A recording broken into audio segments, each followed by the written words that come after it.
How did you get the finances if you didn't have the bankroll? And how long was it before you got profitable? And how long was it before you had a return? What inspired you to start your business? And how did you do that? Oh boy, wine and a few hours of your time. What's the secret to building a business that not only prospers, but brings purpose and joy? Ava is a prime example of this. She's a dear friend of mine, and she's going to walk us through the journey of how she achieved success. And I mean success in the true meaning and a holistic view. And Ava is the best at representation of this, I think, because I know a lot of entrepreneurs, but many people achieve financial success. And one of my favorite sayings is, success without fulfillment is the ultimate failure. This is a great honor to be on this podcast because I know when you are up to doing something, you do great things. So I'm very, very excited to be the premiere episode. What an honor. And yes, of course, success without joy is basically just selling your soul for money, right? Mm-hmm. So we've all done it long enough until one day we decided no more, right? Yeah. Like at some point, I think every person has a pivotal moment in their life where they have to face themselves in the mirror and say, how long am I willing to do this just for money? Yes. However, we've talked about this earlier today that unless you have graduated the survival phase of life, you really cannot open up your mind for creativity and joy and kind of versatile ways of creating, rebuilding yourself. Yeah. If we would go there. So as many I know a lot of my friends, including yourself, like we've all gone through a phase in life where you chase the title, you chase the money, you chase the career, you chase the next house, you chase a bigger house, you chase investments, you chase the family, you chase a kid. And then at some point you're like, now what? Yes. Right. And so when I achieved, that was, for me, it was like extra dramatic. When I got there, I thought I had it all. This little girl all the way across from Armenia had this dream life of beautiful Juliet balcony and waterfall pool and investment homes and a 6-figure salary and a husband and a baby. But then something came crashing down. And I thought this entire time that it was, I did something wrong. I always was looking for the answers within, obviously, which is where you should be looking. But sometimes as women, we tend to take on too much and thinking everything is our responsibility. But so I really thought life just came crumbling down and I did something wrong to make it happen. What I didn't realize that it wasn't that I wasn't enough. It was that life had bigger plans for me. And somehow we had to, restructure things. It didn't have to be that dramatic, honestly. When I look back, I'm like, you didn't have to make it that dramatic, right? But it was dramatic and everything I had and identified with basically became obsolete in a blink of an eye. And I spent many years searching, healing, rebuilding myself until I realized that there is more for me. I am made for more. And I do want to make a bigger impact on the world now that I'm out of survival, now that I've done it all, been it all. And when I say that, it sounds ambitious. What I mean is the basics, right? Like the getting the financial success, whatever that looks like for you. For some people, that's $5,000 a month. For some people, that's $5 million a month. So whatever that looks like for you, once you're done chasing that, then the next level brings a whole lot of emptiness. And we know that. Yes. So this whole emptiness, it's a good space because when you sit in that emptiness of now what? Yeah. Answer does come. Guarantee you when it comes. So don't give in to insecurities, inadequacies, kind of like I'm not good for anything moments. It's universe giving you that standstill so they can kind of propel you to a whole new direction that you had no idea existed because your mind cannot create something it has never seen before. But I guarantee you, every person, especially my circle of friends that I'm so proud of, are made for greater things. And when you're not doing the greater things, the universe is going to give you that feeling of, is this it? Am I done? Is life all it is? But I'm only 40. So at some point you face it and you're like, no, there's got to be more. And you search a little deeper and it gives you more. Yeah. I love that you share that because what you're talking about is exactly what our dear friend Juani shared with me recently, which is the second mountain. And at least from what I've observed, it seems like your business that you started is your second mountain, right? Your first mountain was the financial world, that's your background. And so how did you start your business? Like how long, you've had it for 9 years, you were in financial services. What inspired you to start your business and how did you do that? Oh boy. wine and a few hours of your time. But you're right. The first mountain, it's a very good analogy. The first mountain was, right, there is several mountains. And I love that analogy because the first phase of your life is almost like chasing, like we said, the title, the money, the material parts of life, right? And when you get to the second mountain, you do realize that that's great. But now that I've created that, something else is missing. And this is the fulfillment, the purpose, the part that's feeding your soul is what generally we start looking for in the second mountain. And as to me, I honestly have always dreamed of opening my business. I always said I'm going to have a kid by the time I'm 30 and a business by 33. I don't know why I knew this, but I sort of knew this. I went from dreaming about a chocolate store all the way to opening a Salt Room. Not sure how I got there. But essentially, I think when I look back, why Salt Room? Salt Room was just a very aligned sort of idea for me. I was, it's not something that I specialize in, but it was a very unique business that I got interested in. And I researched and I realized we didn't have one in Las Vegas. So that was a great opportunity to be a pioneer in something. As to the concept behind, it's not about the Salt Room. What ticked me, what made me tick was something that brings me joy, yet brings people joy too. So I could never be a paralegal office or a divorce attorney or anything that deals with messy stuff. I wanted to bring people joy and put a smile on their face very quickly, right? So Salt Room seemed like a wonderful way to do it. It's a wellness center. Who comes to wellness center to be sad, right? Essentially. So I mean, I absolutely fed my soul for 9 years. I can't believe it's been that long. Can't believe it's been that long. It's going on 10-year anniversary next year. But it has been a great ride. It has been a ride full of lessons, difficulties. Yeah. I mean, just the whole starting, you will not believe if I tell you, I've been a business banker before that. And I have literally violated every rule that I've been preaching my clients not to violate opening a new business, from starting it on credit cards all the way to unemployment. So I violated every single rule because there was a force within me that was pushing me to do this beyond greater than my logic and understanding, right? There was something in me that said, this is it, and you need to do this. And so if I was to be afraid, there was so much to be afraid of. I've never had a business. I've never had a 7-year lease. I've never had this kind of responsibilities, financial and, professional. And let alone the fact that I didn't have the bankroll to support me. So I had no idea what's going to be the next step. However, I had this very strong feeling that this is what I need to do and I need to do it now. A lot of people ask me what I'm doing. They had no clue what I'm doing. They wished me luck in a sarcastic way. And a lot of that can be discouraging. And, as an entrepreneur, especially starting one, you go through these moments of, should I not? Should I not? And, if you let yourself linger there too long, you're going to persuade yourself out of it. Yeah. Let's not linger there.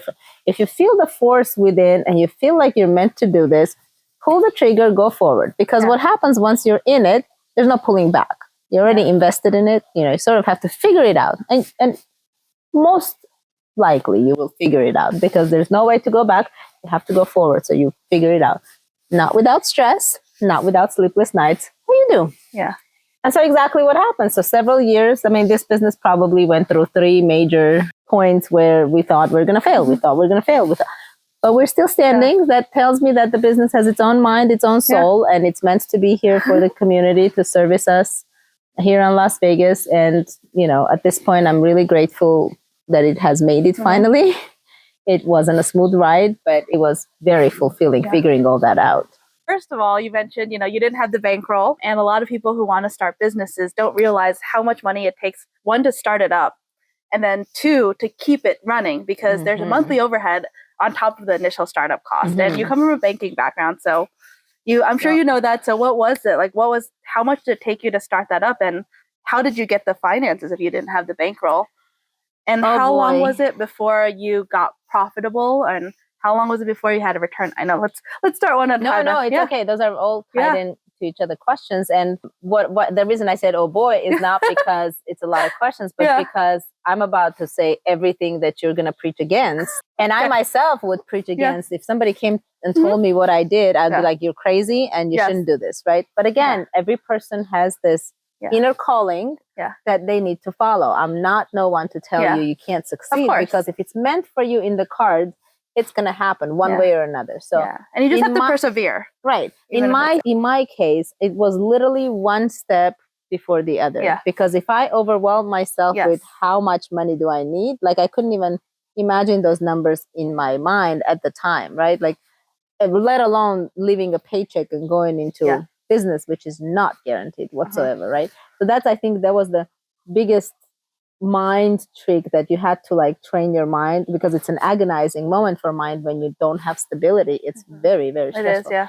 If I was to preach as a banker, I would say make sure you have all your startup costs, including 6 months operating costs, before you go into business. Yes. But I didn't do that. But I was on unemployment. Oh, wow. So I had, and we all know, and I knew as a banker, I wasn't about to get a loan as a startup or as an unemployed. So I had to go in to get a job, again in banking, to just have a job, because you cannot qualify for a loan if you don't have a job. So don't quit your day job until you make it. Second, banks do not like startup capitals. They do not generally lend to startup businesses. So I had to seek alternative finance. And there's a lot of help, if you don't know, out there, starting from friend Lisa being involved in, capital funding from external sources, all the way to what I went through is our Nevada Women's Business Center, a wonderful group of ladies who are just there to help you. And they figure out these alternative ways to fund your projects if it's viable. Of course, you submit a whole lot of paperwork with, business plan and financial projections and everything. But they figured out a way to put a lien on my investment homes and give me a loan. It was a secured loan. So they really weren't losing anything except for making a lot of interest, right? Because it is alternative financing. It is higher interest than traditional banking, but it made my dream come true. So what's a couple extra percentage, when you're dreaming big? So don't try to overwhelm yourself with minor mishaps, problems, interest rate, anything that's kind of like seems like a hurdle. Because if your vision is big, if your goal is big and you can see it through in your mind, if you literally can see it through what it looks like. And again, I didn't know what I'm building until I actually built it and operated for several years. I had no idea the capacity of the facility, because again, it was kind of downloaded into me as a calling, and I had to do this. I knew I had to do this. I didn't know what it was. I thought I'm building just an allergy, right? And partially it is, but it thrived as a wellness center rather than just an allergy center. And so we started off with a lot of anxiety, a lot of debt, but we also had the investment homes to back up just in case it doesn't work out. We would have lost everything if it didn't work out. That's a big risk. It's to put your personal assets on. Life is a risk. Everything is. To live this life is a risk. If you're going to want to live life without risk, it's going to be one heck of a boring life, right? You got to take some risk in life. Yeah. Especially when you feel this bubbling feeling inside that excites you. You got to hold on to that feeling and just chase it a little bit, right? I'm not saying like me jump into fire and figure it out, because that's how I've done it my entire life. I've jumped into fire and I was like, I'll figure it out. I moved to this country, remember, with one suitcase and $800. I figured it out, but it's a lot of stress to do that. So if you want to be a little more cautious, you can. Hold on to the feeling that excites you and then explore it. But don't explore it too long, because you will persuade yourself out of it once you get into the details that your mind cannot wrap itself around. Okay? You got to have a little faith in the divine, a little faith in the future and the realization of your dreams. And I know you had 2 locations. You opened one first, or did you open at the same time? It was a very natural progression. So we opened Summerlin first, and 3 years later we opened Henderson. Okay. And about 3 years after that we opened Cactus. So it's 3 locations. And if you're comfortable sharing, do you mind sharing how much approximately? It doesn't have to be exact, but like your first location. First location was bigger than the second, but by the second location, construction was a lot more expensive. And by third location, which is half the size of first location, it cost as much just to open the third location than the first location. It cost about, I think back then it was about $250,000 to open a location. So it was a significant, because for us, it was mostly tenant improvement, right? Yes. You have to build out the salt kit. You have to buy the equipment. You have to build out the rooms. And it was basically just zero vanilla shell. You had to go walls up. Yeah. Yeah. And what's the overhead just to keep the doors open? How long did it take you to break even and then hit profitability? Because I think that's another thing that a lot of new business owners tend to miscalculate or not think about. And they're like, I'm going to open the doors and I'm going to make so much money. And then they don't realize, I might not even break even for 3-6 months or? Well, again, it was a slow process, right? In the beginning, right now the overhead is more than I could ever imagine. So are the general revenue comes in a lot more, but also the overhead is ridiculously more, right? When we started, it was just me. And then Tammy came on board 2 months later. So it was just me and Tammy trying to run a small business, which was very lean, right? Like, because it was just either me or her facility. I only had, it was big commitment, even trying to pay salary for one person. You're a salary employee and all of a sudden you're paid. So I kept my bank job and for a few months to just figure out. So I would get paid at the bank, pay Tammy so she can work over there, because physically I couldn't do 9 to 9, 7 days a week, right? It was just exhausting. So we had to split up. But as to profitability, we had no choice but to be profitable for month one, right? Because we didn't have the bankroll to sustain us. Oh, wow. So we had to be profitable month one. And it was very natural growth of 15 to 30% every year. Until, like I said, a few of those dips, divorce, COVID, and a few of those moments where it hit, until we had like some downfalls in the years. Other than that, it was a slow progression. So we wouldn't add too much so we don't overwhelm ourselves. Until we got to the point where, I think when we opened the third location, we realized that we absolutely needed to do official payroll because we needed people in different locations.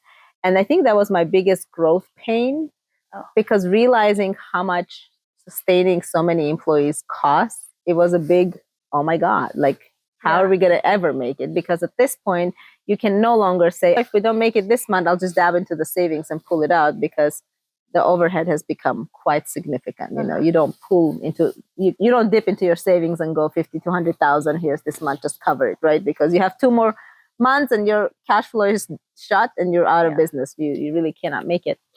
And so you dipped into your personal savings in the beginning? I've done it all, Cathey. Okay. I think in the last 10 years, I've done it all, from personal savings to loans to credit cards to SBA loans. We literally went through it all until we figured out a formula. And I think it's the last few years that just works and it's profitable, right? So at this point, I could put it to rest and say, And still, we get those anxiety months, because it's a small business. You have your seasonality, you have the ebbs and flows. Some months are wonderful, and you're like, oh, yeah, let's go to first class ticket to some other country, right? Another month is like, oh my gosh, 2 more of this, and we're closing the doors. So the anxiety really never really goes anywhere. But you learn the ebbs and flows, the seasonality. So you kind of get to learn your own business. And you're prepared. So when you have good months, you kind of put it on the bad day, put it in list savings, and pull it out of savings and put it back into savings, like a game. Take it out of this pocket, put into this one. But you figure it out as an entrepreneur. I think you get to learn the dynamics and your clients like, and over time you just figure it out. But the risk and the whole, being a boat in the wind just never goes away. But you were able to cover your overhead in month one? Or we had a few months back, but yes. But generally, we became profitable month one because we just had the rent. Remember, we just because the first 2 months I didn't have employees; it was just me, right? So I didn't pay myself. In the first 2 months, we made enough to cover the rent and the bills, the utilities. That was it. That's all the overhead I had then. I wish I had that overhead because the rest is contracted to employees for massages. If there's massages contracted, right? And front desk is an overhead, which we didn't have back then. And now we have several front desks per location. So so the payroll is a huge overhead. Obviously, rents are growing every year. You know that. That has become a huge overhead. And now that I'm not operating the business, you have to, as a business owner, just remember, anytime you're on property, I have done this math in my head, and I think I'm pretty close. Anytime you're not on property and somebody else is running your business, regardless of who it is, how much you trust them, it's between 10 and 30% loss you have to calculate into your bottom line. Compared to when you run it. Because there's several factors that calculate into owner on site versus owner not on site. 1, everybody works harder. 2, when the owner is there. 2, there's a lot less waste in the business when you're there. As an owner, you sort of know that every little thing costs you $1 here, $1 there, $3 here. And let's just face it, a paycheck employee never is going to care about your business as much as you do, right? So when you're there, things are run a little leaner than generally, right? Like supplies wise. And of course, when you're there, customers are happier because they get to talk to you. You have a different touch, and you care about your business in a different level that other people are never going to have that. And no blame, right? I've worked for other people. It was never the same level as, Yes. So I think by default, 10 to 30%. So if you have the opportunity to be in your business, be in your business. Because by default, you either have to be okay with gross losing revenue or profitability you're talking about? I'm just, 10 to 30%, just count that as a waste. I think profitability. Okay. Because again, you're going to have some loss when you're not there. Yeah. And you have to be either okay with that and protect your inner peace, or be fully involved and, Yeah. Yeah, I love that you share that, because I actually just had that conversation with someone last weekend who's just really in her second year of business, and she was saying, I need to offboard myself. I was like, from my experience seeing my clients and seeing my friends, when you offboard yourself, your business, especially early on, a lot of times your business loses profitability. It's not as viable. And unfortunately, the ones that I've seen fail the most are the ones who offboard themselves a little bit too early before they have the system. And honestly, let's face it, even when we talk about offboarding yourself as an entrepreneur of a small business, you're not fully. You're never fully offboarded because you always have to keep your pulse on it. It's just you have, it's like it's agonizing to see that they don't care as much as you do. They never will, right? They just don't have the capacity. It's not their passion, right? But at the same time, get some people you trust that hardworking, and then keep your pulse. Pop in, have some KPIs, have some monitoring systems and reports to kind of keep your pulse. And if something drops, you kind of go in and retrain. And otherwise, it was very agonizing in the beginning. I tell you that, because I was off and I kept getting frustrated for the quality and standards dropping. And then I had to balance that off. I had to talk to my mind and say, hey, you want to sit home, then you have to be okay with this.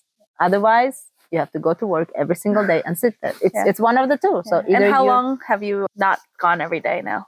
Oh God! How long were you in it so that you were there every single day? And when was it that I was there every single day, probably for first 3-4 years. Okay. So, and when I say every single, not 7 days a week, but yes, I was there full time about 3-4 years. After that, the manager but I was lucky, right? Like I had this wonderful friend who came on board 2 months after, and she literally grew this business with me. And she was great at operations. I wasn't that great at operations because, I'm I create, and then I'm like, why aren't you keeping it the way I created it? So it takes a special person to be able to communicate with other employees on a calm and collected manner. So I was very lucky to have her. So when she knew the business inside out, so I was able to kind of pull back slowly, but within a few years, I was completely out, right? So I would say the last few years, I'm completely out. Before that, I had to go in still every 3 months and kind of restructure, rebuild. Until last year, we hired a consultant who came and put systems in place that just worked. And so now she can just easily monitor it. What kind of consultant did you hire? I hired a consultant who, because with multiple locations, we were going crazy and the quality was dropping. So I couldn't figure out what to do. And in all honesty, if I came to your business, I'd probably figure out. But when you're in it, it's so much harder to see because your eye is so used to seeing your problems that you just figure out around the problems. When somebody else comes in, as I would go into another business, I would quickly see where the inefficiency is, right? So you kind of figure out those inefficient moments of operation, things that are draining your energy, draining your money, Sometimes it's good to put out a little more money for more efficiency. Sometimes it's draining money and you just need a different system. Sometimes it's a communication gap. You have to bridge the communication between locations and the management. So you don't have to physically, split yourself in 3 places. And that really helped a lot. Like we hired her for 6 months, and I think by January it was smooth sail. That's great. Yeah. So I can confidently say I have not thought about the business more than once a month this year, which is 9 months into it. Yeah. And you mentioned earlier, I don't know if this counts as one of them, but you mentioned earlier that there was at least 3 times where you almost failed or you almost gave up. Can you share 1, 2, or all 3 of those stories of when did you feel like giving up, or when did you almost fail, and what pushed you through, or how did you get out of it? Oh boy. Each of them were unique in there. I mean, just starting off was already like a great reason to give up, right? Because you get in there and you're like, this is a lot. This is a lot. And you wake up in the 4 o'clock in the morning, stressed out with a cigarette and a coffee. You're like, I need to figure this out. And so when failure is not an option, you figure it out. You know, burn the boats. Right? burn the boats, right? Like you're halfway in. Your deposits are all made. Like there's no going back. Your construction crew is paid. Like you have to go in and figure it out. And it's a very masculine role you have to step into as a woman. Which when I look back, I'm like, I never want to have to do that again. Which by the third location, I learned my lesson very well. I said, I am not participating in any other part of construction but design. I don't want to know what happens, how it happens. I don't even want to control any part of that project, right? I was very lucky that one was turnkey. But yes, that was a first initial phase where like every day, literally, you want to give up every day until you're done. It's like an inception process. It took us 9 months to open the doors. And those were one of the hardest 9 months of my life, right? Because it was very go time. And you're ticking, there's a clock on your back that's, it's time to open because your rent is due and you don't have the bankroll to just pay rent and construct. I've learned my value as an entrepreneur after the first location. So when I went in for the second location, I laid out exactly what I wanted, how I wanted, and I didn't back down, right? So when I went in to negotiate the second lease, I said, the only way I will take this location is if I get this. And learn to negotiate early and quickly because what you negotiate up front is going to determine your success. It's very easy to fail before you start the business because if you don't calculate, and whatever you calculate into your startup cost, add another 30% to it because there's going to be about 30% more things that you haven't thought about, right? Yes. The miscellaneous. So I've learned that very quickly. So the second location was a lot more efficient way of building it. I knew exactly what mistakes not to make. I negotiated what I needed to negotiate. Second fall for the business was about 3 years into business. After we built the first location, my personal life took a big dip, right? So I decided to separate from my husband and back then my 50% business partner. So it was a long, treacherous, strenuous 3 years of my life. Because the business was not successful enough for us to do buyouts and stuff. So there was because second location was new and it was risky, so there was no and it was more of an ego fight rather than, actual asset fight. So it was just a very long and strenuous process. It took us about 3 years. And I really genuinely thought we're going to fail the business because of all the anger that just went in and out of the business, reflected on the customers, reflected on the bottom lines. I pulled back and I said, I'm not going to help grow the business. So you know what happens when partnership is not working. They say the fastest way to fail a business is to get into a partnership. If you're getting into partnership, make sure that operating agreement is very, very strictly defined. I did not have one. So that made it very complicated. So that survived. I mean, it was very close, to the point I had to call landlords and negotiate some serious deals with them to be able to survive. But it didn't fail. I was very impressed with the business itself that, it went all the way to the bottom, very lean, but it didn't die. You know what I mean? And then second time was, of course, COVID. COVID hit and we closed the doors for 2 months. That's no revenue. Every landlord is different. One landlord already had a game plan and said, you don't have to pay us for 3 months. The other landlord said, no, we're not stopping anything. So those are some of the things. Either you have to be very alert and negotiate into your leases, but at the same time, you can't predict everything in life into lease. So try to negotiate as much as you can into your lease, all the unexpected scenarios of life. But we didn't get a break on one of our locations. So that was quite strenuous. So a lot of PPPs and SBA loans helped us there. I think that's angel sending financial assistance. That's how I look at it. Yeah. And honestly, after COVID, the business even took off even faster. Okay.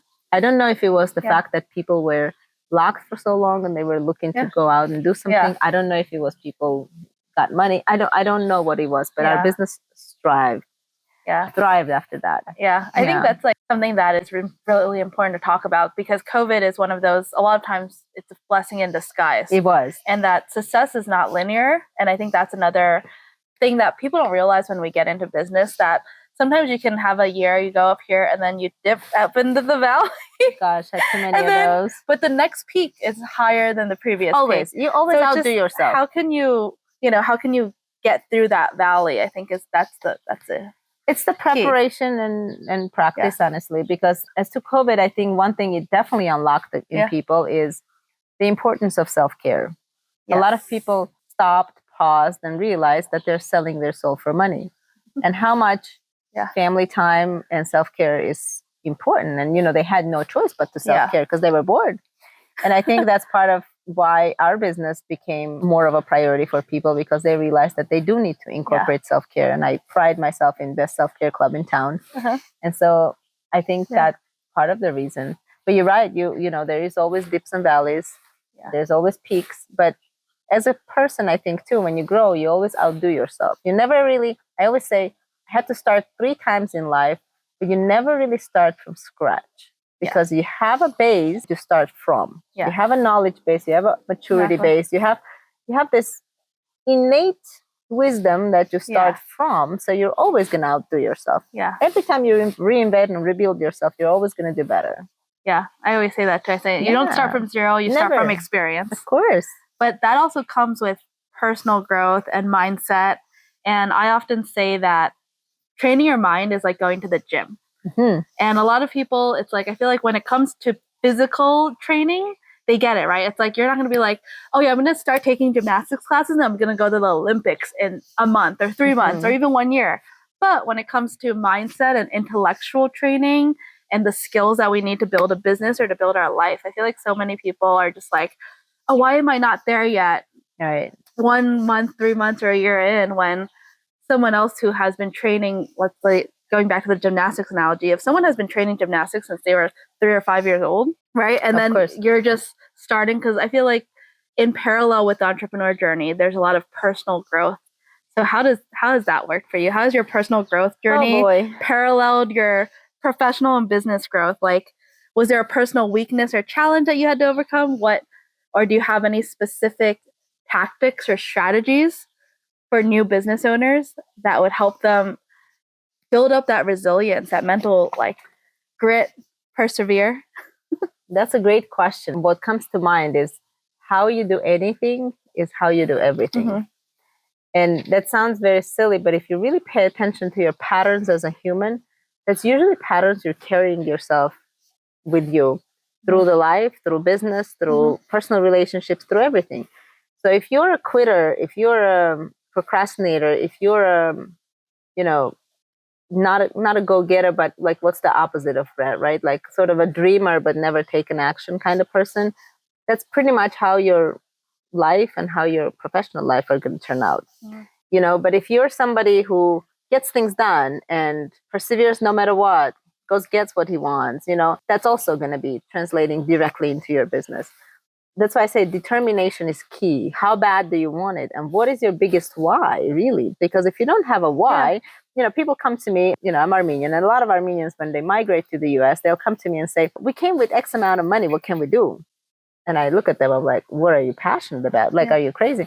Like, oh no, we just want to buy a business so we can operate it and make some money. I'm like, well, that's a great way to fail a business, because look what happens if you run a business and you're not passionate about, the first problem comes along, you're going to fail. You don't have any reason to drive forward. So it is extremely important to have a why. Why are you doing what you're doing? If money is your only motivation, unless it's really like a thing for you, right? Like the more money, the better. I'm just determined to make 100 million, which is fine. Then it's never going to be pushing you forward. Right? Like if becoming a more mindful life, living a more mindful life is your goal, you probably don't want to become an entrepreneur today. You probably want to cultivate that first before you go back there, because I didn't get to think about mindful life until about 2 years ago. It's really a very strenuous process. People think of entrepreneurship, it's so nice, you own your own business. Yeah, but you get to clock out at 5 and not have to worry about, I was about to cuss on anything anymore, right? We never get to clock out, right? Like it's always thinking. It's always thinking, what's the next thing? Do I change my logo? Do I change something about my, there is something about the business that you're thinking about. So if you're not ready to dedicate yourself to whatever cause you're choosing, don't start it. And what is your why? Well, my why is to help people. Actually, my business is a lot geared towards women, and you know that. And I think as a tired, exhausted mom who started a business, my goal was to give moms a little oasis and a piece of heaven to lose themselves in for an hour or two. And no matter what, is when you see a woman who, especially a mom, of a young baby, who comes and gets a massage, sits in the salt room a few hours later. I mean, for them, it's like a week-long vacation, right? At this point.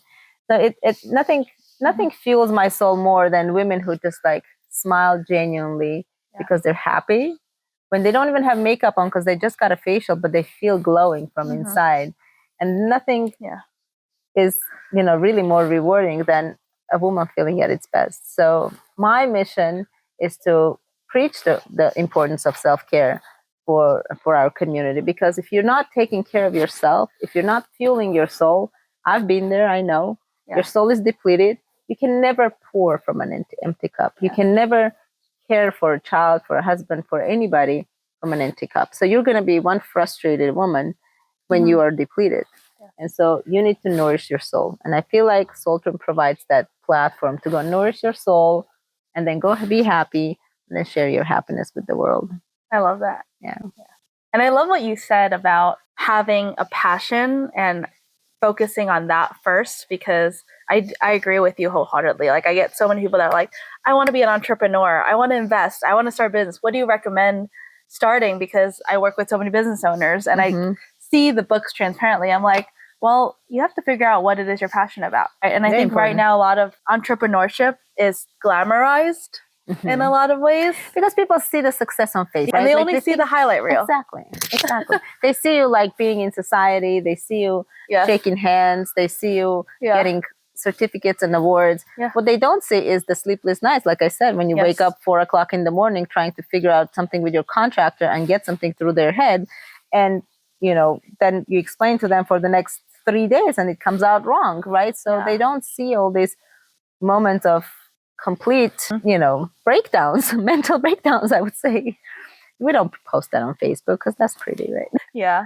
But I think that's the honest success story. The honest success story is that we've all had those days or moments where we're in our room on the floor having a breakdown, crying, and not knowing what's going on. So what are the specific mindset tips or tricks, or do you have any strategies or tactical tools? I know you mentioned journaling when we spoke one time. I don't know if that's something you do often, or if there's anything. Interesting you asked about that, because right now, I told you, right, for about 6-7 months I have been not in survival and I'm just so happy to be here.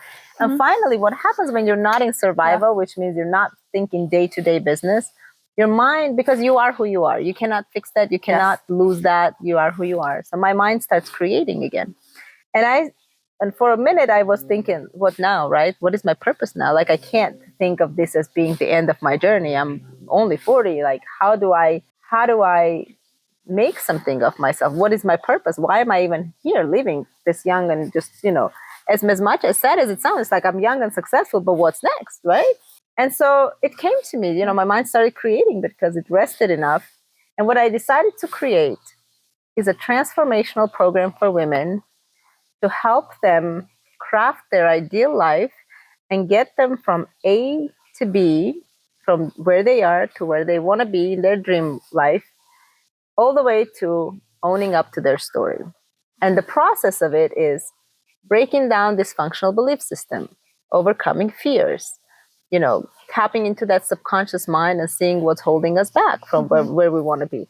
Because, and this is mostly for women who been there, done, who have crossed the first mountain, right? Like, because you need to have crossed, if you're still crossing the first mountain, you're not contemplating about things like this at all, right? You're still chasing the title, the money, the everything. But once you get to this plateau of what's next, the only thing holding you back from your greatness is yourself. So this program will have modules and, and exercises to unlock their potential, tap into their subconscious, and, open the door for the future, sort of. So they know exactly, what they're meant to be. Do you have a name for that? I'm contemplating names. So this is the first time I actually mentioned this program. I thought of it as Salt and Soul, because after all, I can't break free from salt too much. But I had to connect it with the soul because it is about finding your soul mission and, untapping your full potential. So it is a transformational program for women. I have a salt and soul for now. We'll see what happens. That's good. That's exciting. amazing. That's your second mountain. I'm very excited. I haven't been this excited since the day I opened the salt room for the first time. That's good to hear. I'm so happy for Thank you. And then I guess on that note, okay. So all the tips and strategies are they're going to be in your retreat, basically. Yes. And on this journey, on your first mountain journey to financial freedom and not being in survival mode, were there any books, podcasts, or programs that you felt helped you? I know I bumped into you at Tony Robbins' Unleash the Power Within. Absolutely, yes. I don't know, but do you have any there's so many. I feel like it's a journey. Life is a journey, it truly is. And nothing ever happens just because. You never meet people by coincidence. Mm-hmm. It's always perfectly orchestrated for you and tailored really for your journey.